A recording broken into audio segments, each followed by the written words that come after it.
পুরাণ প্রমাণ অনুযায়ী মুনিগণের অনুরোধে 8 বছর মুক্তির পরে দেবী গঙ্গা এলেন মর্তলোকে। দেবী গঙ্গার গর্ভে মহারাজ শান্তনুর ঔরসে জন্ম নিলেন 8 বছর। 8ম গর্ভে জন্ম নিলেন প্রভাস ঋষি। জন্মের সময় তার নাম হয় দেবব্রত। পরক্ষণে তিনি ভীষণ প্রতিজ্ঞা করার ফলে তার নাম হয় ভীষ্ম।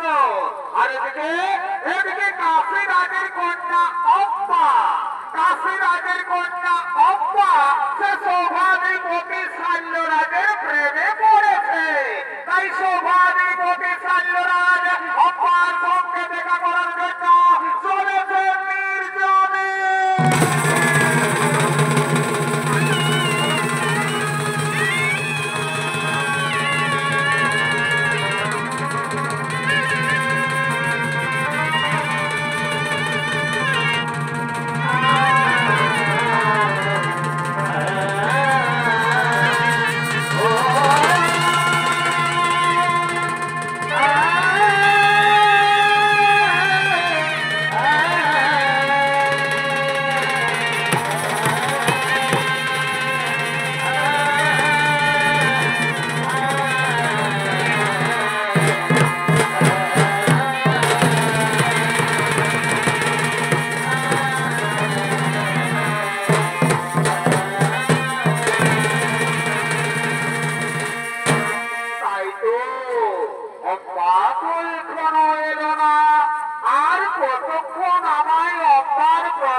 তুমি কি বলতে পারো আর কতদিন আমাদের এইভাবে লুকিয়ে লুকিয়ে প্রেম করতে হবে? আর আমাদের এইভাবে লুকিয়ে লুকিয়ে প্রেম করতে হবে না। আগামীকালই তো আমাদের সংবাদ সভা। আপনি আমার সংবাদ সভায় যাবেন।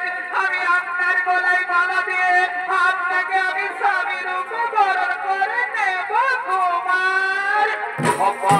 তুমি সত্যি বলছো তোমরা? তুমি আমার গলায় বড় মাল্য দিবে তো? কুমার, যার সঙ্গে আমার এতদিন থেকে ভালোবাসা, আমি তাকে ছাড়া কি আর অন্য কোন পুরুষের গলায় মালা দিতে পারি কুমার? তাই তুমি আমার, তুমি আমার, তুমি আমার। যার অব্বা, আজ আমার কি আনন্দ হচ্ছে, আজ আমার আনন্দে নাচতে ইচ্ছে করছে অব্বা।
ভাই তারে কি গো উলারা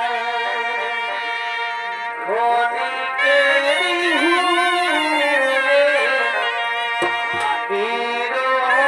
বিরহয়নারে মন থেকে কি তারে কি বুঝাবে আরে বাহ তারে কি গো উলারা ভালোবাসার মতনই ভালোবাসি রে তারে কি গো উলারা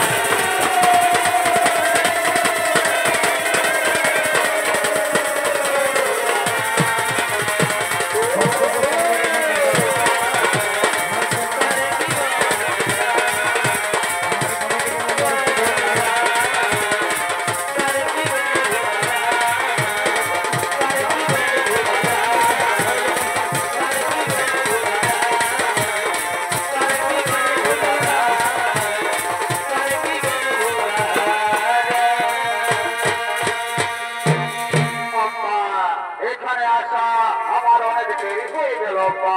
আমি আর এখানে বেশি কনসেন্ট করবো না, আমার তাড়াতাড়ি রাজ্য ভাই যেতে হবে আম্মা।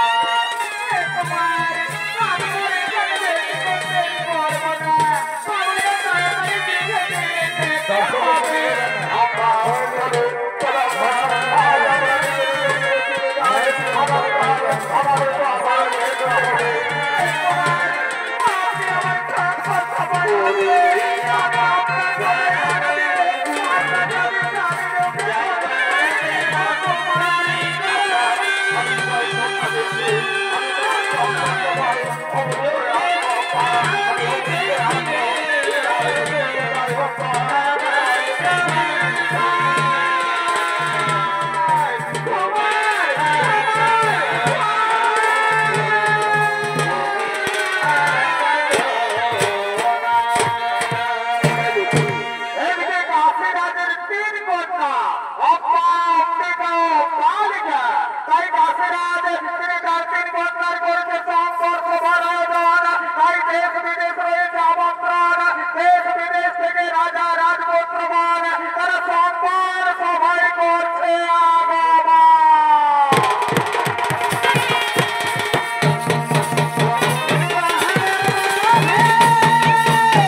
করে আমার তিন কন্যাকে সম্মান সবাই নেয়া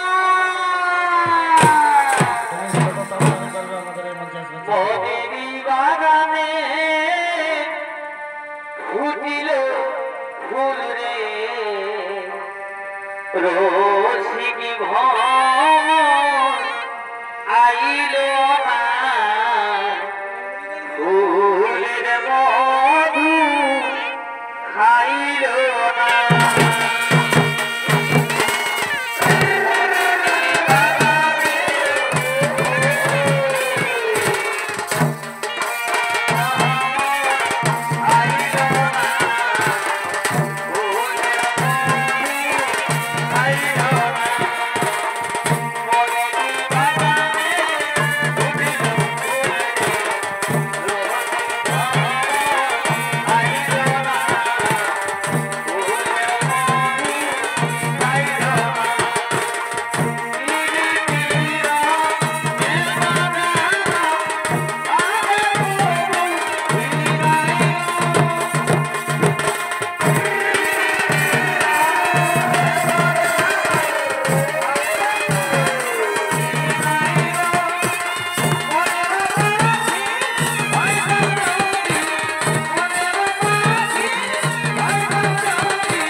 শোন শোন শোন, আমার মনে হয় বিশ্ব বোধহয় তার পিতার মৃত্যুর অপেক্ষায় ছিল।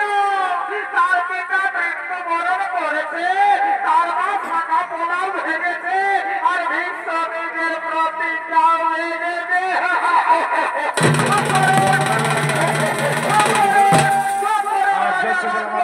আপনার সকলে চোখ করুন। আমি নিজে বিয়ে করে সবাই আসেনি, আমি এই সবাই এসেছে পলিটির কন্যাকে হরণ করে নিয়ে যাবো হস্তিনের রাজপ্রাসাদে। আমি আমার ভাই বিচিত্র বীর্যের রানী বানাবো। বাধা এতে যদি থাকে কারো শক্তি, তাহলে ওই বিশ্বের সম্পর্কে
আমি তোমার সাল্যরানের কাছে পৌঁছানোর ব্যবস্থা করবো।